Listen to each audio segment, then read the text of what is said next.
South Africa.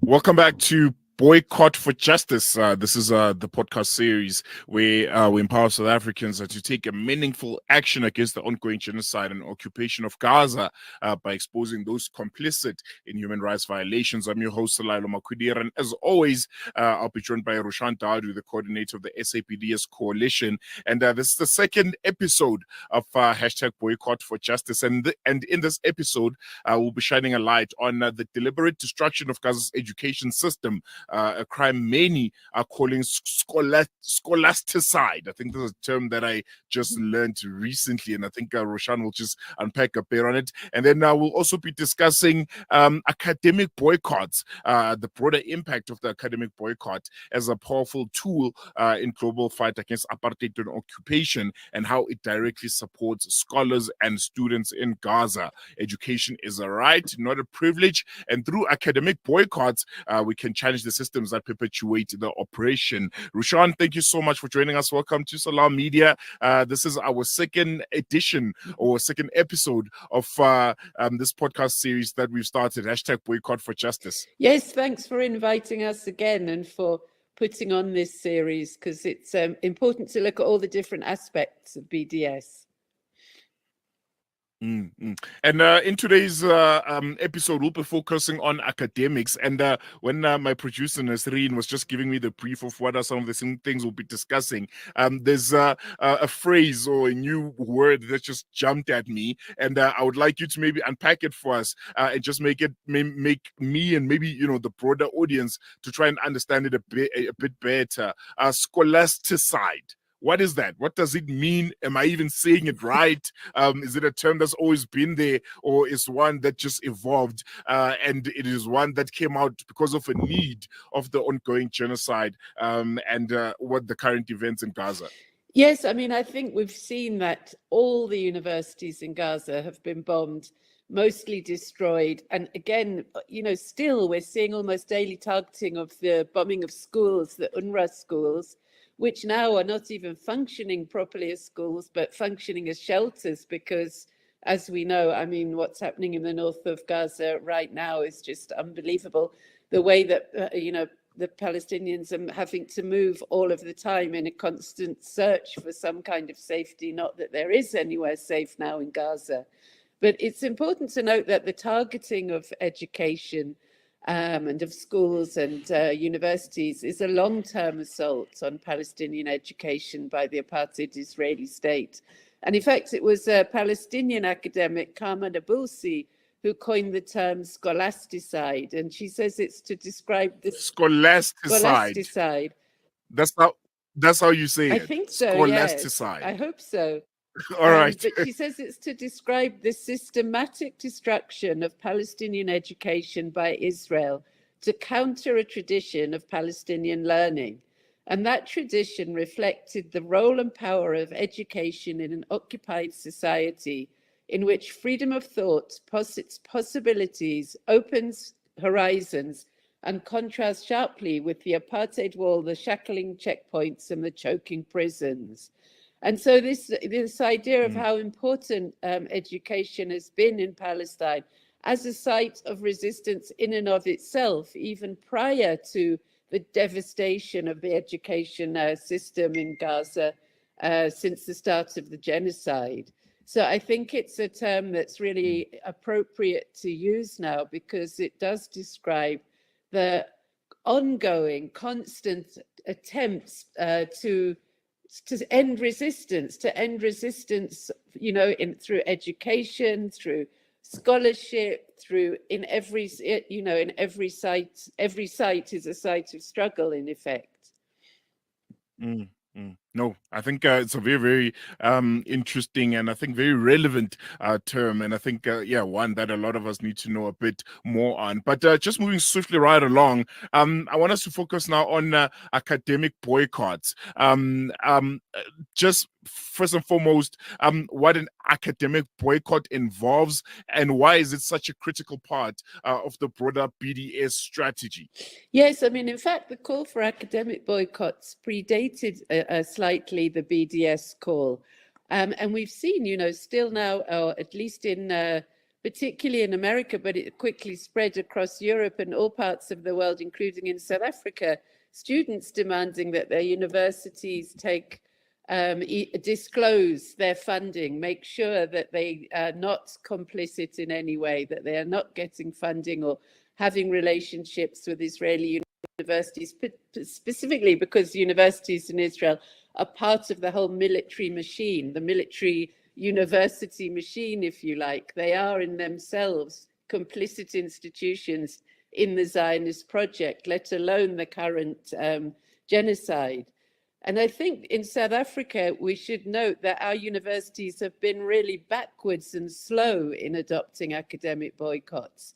Even the big university, the sort of institutions, the Academy of Science of South Africa, the universities of South Africa, that are the kind of large bodies that gather together the vice chancellors and the managements, the institutions of our universities.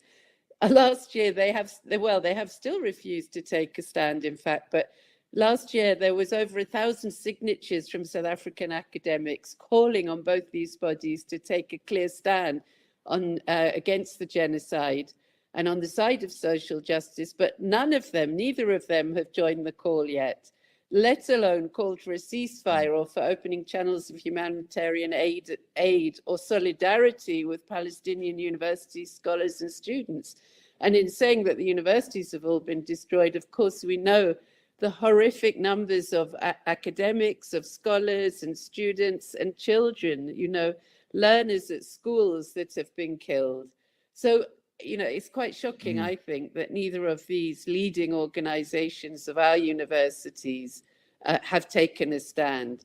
And in fact, yesterday, Professor Salim Badat from the University of the Free State, in his acceptance of an Academy of Science Gold Medal, his speech strongly called out both the Academy of Science and the universities of South Africa, and he actually donated his prize to the South African BDS Coalition. So we want to take this opportunity to really congratulate him on winning. It's a very prestigious award, but also for taking such a principled stand and really speaking truth to power.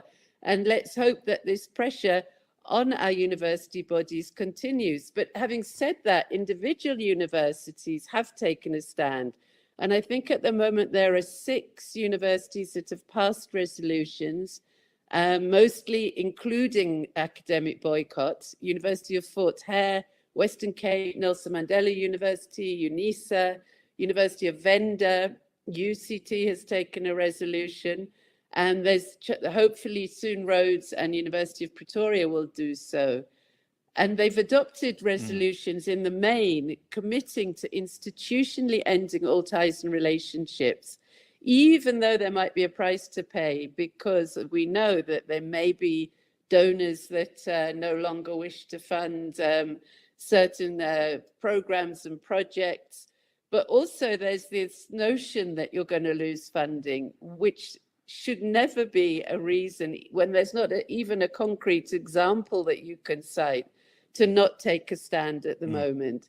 And in fact, in UCT, there's one academic who's taking legal action against all the academics that supported a resolution. But we've just heard recently that the university has committed to oppose him.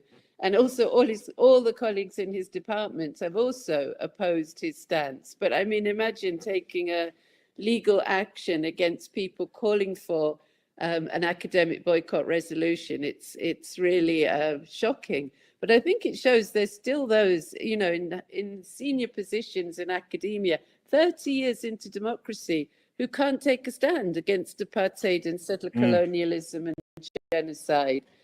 But at the same time that so many universities are passing resolutions, I think it's very significant, because these university senates are really large bodies and these resolutions are voted on.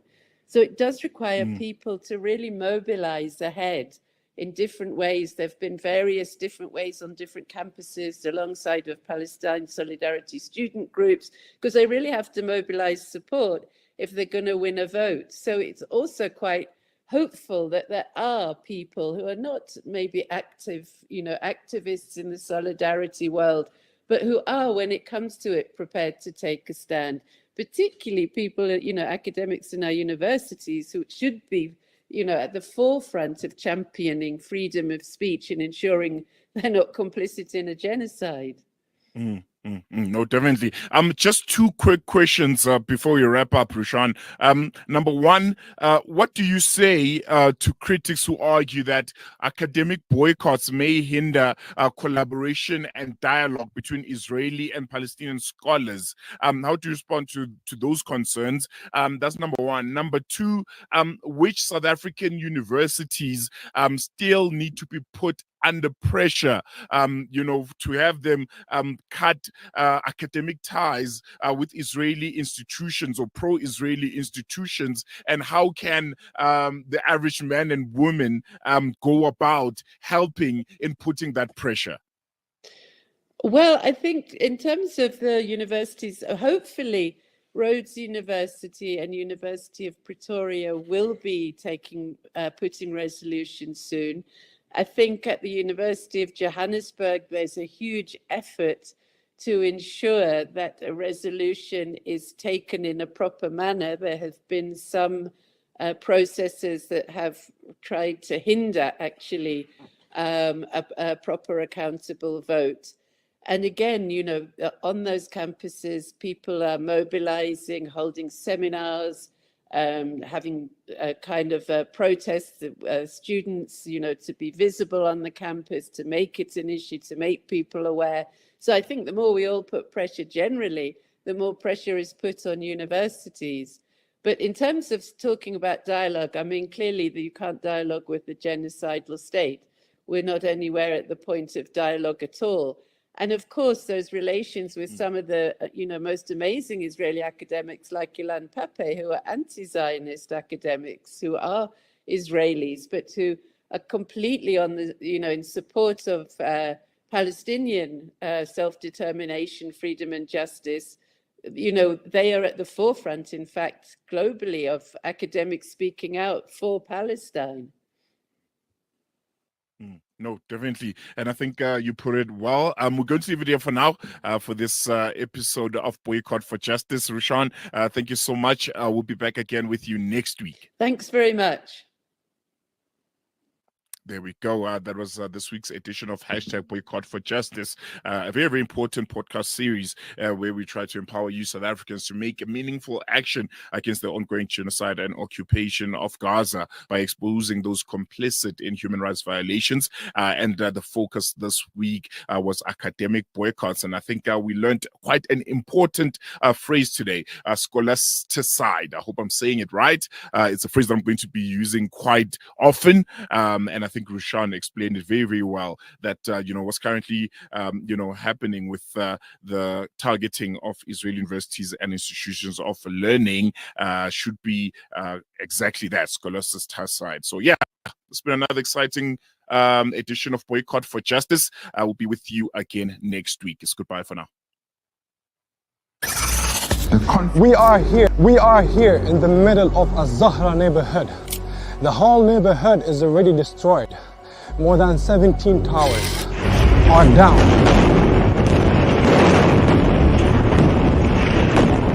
Here, as you can see, the firefighters trying their best to help. The people are still under the rubble. A lot of the people. Join Hamza on his exclusive South African tour as he shares his personal experiences, never before seen footage, and powerful insights on the ongoing genocide in Gaza.